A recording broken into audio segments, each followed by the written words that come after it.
ಶಾಂತಮ್ಮ, ನಾನು ಹೊರಗಡೆ ಹೋಗಿ ಬರ್ತೀನಿ, ಸ್ವಲ್ಪ ಕೆಲಸ ಇದೆ. ಸರಿ ಕಣೋ, ಹುಷಾರು. ಪ್ರಿಯಾ, ಏ ಪ್ರಿಯಾ.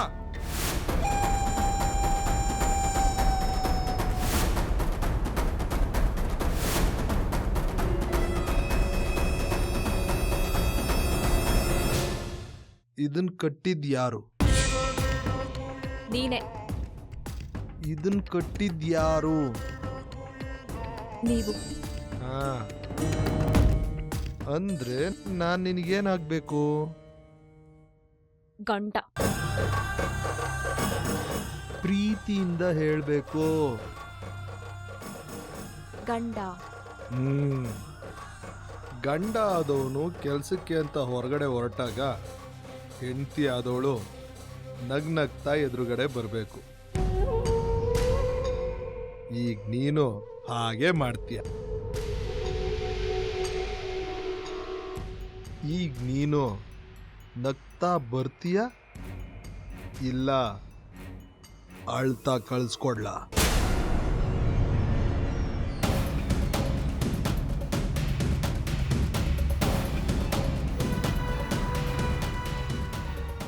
ಬನ್ನಿ.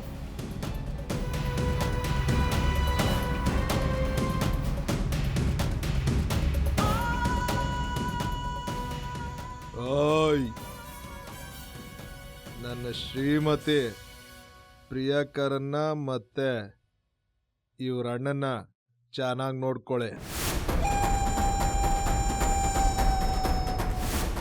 ಬಾಯ್ ಪ್ರಿಯಾ. ನಡಿಯೋ.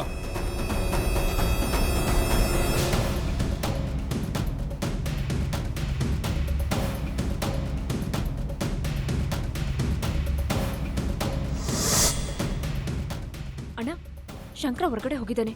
ನೀನ್ ಇಲ್ಲಿಂದ ತಪ್ಪಿಸ್ಕೊಂಡು ಹೋಗೋದಕ್ಕೆ ಇದೇ ಸರಿಯಾದ ಸಮಯ. ಹೇಗಾದ್ರೂ ಮಾಡಿ ಲಕ್ಷ್ಮೀ ರಾಘವ್ಗೆ ಇರೋ ವಿಷಯನೆಲ್ಲ ತಿಳಿಸ್ಬಿಡು. ನೀನ್ ಮೊದಲು ಹೊರಡು ಇಲ್ಲಿಂದ. ಪ್ರಿಯಾ, ನನಗೆ ಕ್ಷಮಿಸ್ಬಿಡಮ್ಮ, ನೀನು ತಪ್ಪಾಗಿ ತಿಳ್ಕೊಬಿಟ್ಟಿದ್ದೆ. ಅಣ್ಣ, ನೀನ್ ಯಾಕೆ ನನ್ನ ಹತ್ರ ಸಾರಿ ಕೇಳ್ತಿದ್ಯಾ? ನೀನು ಇನ್ನೂ ಬದಲಾಗಿಲ್ಲ, ಈಗಲೂ ನಾಟಕ ಮಾಡ್ತಿದ್ಯಾ ಅಂತ ನಾನು ತಿಳ್ಕೊಂಡೆ. ನಿನ್ನ ತಪ್ಪನ್ನು ತಿದ್ಕೊಂಡು ದೊಡ್ಡ ವ್ಯಕ್ತಿ ಆಗ್ಬಿಟ್ಟೆ. ನಿನ್ನ ಈ ಬದಲಾವಣೆ ನೋಡಿ ನಂಗೆ ತುಂಬ ಸಂತೋಷ ಆಗ್ತಿದ್ದಮ್ಮ. ಪ್ರಿಯಾ, ಆಗಿದ್ದೆಲ್ಲ ಆಗೋಯ್ತು, ನೀನು ನನ್ನ ಜೊತೆ ಬಂದ್ಬಿಡು. ನಾನು ತಪ್ಪಿಸ್ಕೊಂಡು ಬಂದು ಏನು ಸಾಧನೆ ಮಾಡಬೇಕು ಅಣ್ಣ?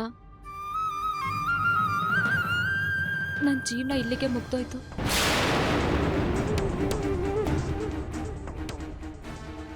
ನಾನೇನೋ ಅನ್ಕೊಂಡೆ, ಆ ದೇವರು ಬೇರೆನೇ ನಿರ್ಧಾರ ಮಾಡಿದಾನೆ. ನನ್ನ ಹಣೆ ಬರ ಇಷ್ಟೇ ಅಣ್ಣ. ಅಳ್ಬೇಡ ಪ್ರಿಯಾ, ನೀನು ಅಳೋದು ನನ್ನ ಕಣ್ಣಿಂದ ನೋಡೋಕ್ಕಾಗಲ್ಲ, ಸಮಾಧಾನ ಮಾಡ್ಕೊ.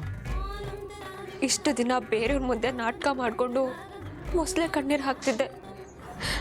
ಆಗ ನನ್ನ ಮನಸ್ಸಲ್ಲಿ ಯಾವುದೇ ಭಾವನೆಗಳಿರ್ತಿರ್ಲಿಲ್ಲ. ಆದರೂ ಪ್ರತಿ ಹನಿ ಕಣ್ಣೀರಿಗೂ ಒಬ್ರಲ್ಲ ಒಬ್ರು ಬೆಲೆ ಕೊಡ್ತಿದ್ರು. ಆದರೆ ಈಗ ನಾನು ನಿಜವಾಗ್ಲೂ ಅಳ್ತಾ ಇದ್ದೀನಿ. ನನ್ನ ಮನಸ್ಸಲ್ಲಿ ತುಂಬ ದುಃಖ ತುಂಬಿಕೊಂಡಿದೆ. ಆದರೆ ಇಲ್ಲಿ ಈ ಕಣ್ಣೀರಿಗೆ ಬೆಲೆನೇ ಇಲ್ಲ. ಅಣ್ಣ, ನನಗೀಗೇನೂ ಬೇಕಾಗಿಲ್ಲ. ಲಕ್ಷ್ಮಿ ಸಾಯೋದ್ರೊಳಗೆ ಒಂದೇ ಒಂದ್ಸಲ ನನ್ನನ್ನು ಕ್ಷಮಿಸಿದ್ರೆ ಸಾಕು.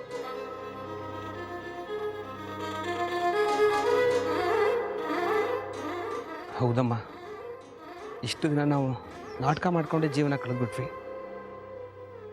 ನಮಗೆ ಬುದ್ಧಿ ಬರಬೇಕು ಅಂತಲೇ ನಾವು ಬಿಟ್ಬಾಣ ನಮಗೆ ತಿರುಗ್ಬಾಣಾಗಿ ಬಂತು. ನೋಡು ಪ್ರಿಯಾ, ಇವರಿಂದ ನಾವು ಲಕ್ಷ್ಮಿನ ಕಾಪಾಡಿದ್ರೆ ಆ ದೇವ್ರು ನಮ್ಮನ್ನು ಖಂಡಿತ ಕ್ಷಮಿಸ್ತಾನೆ. ಏನಾದರೂ ಪ್ರಿಯಾ, ನೀನು ಹುಷಾರಾಗಿರು. ಸರಿ ಅಣ್ಣ, ನೀನಿನ್ನು ಹೊರಡು. ಅವ್ನು ಮತ್ತೆ ಬಂದರೆ ಕಷ್ಟ ಆಗುತ್ತೆ. ಸರಿ ಪ್ರಿಯಾ, ಹುಷಾರು.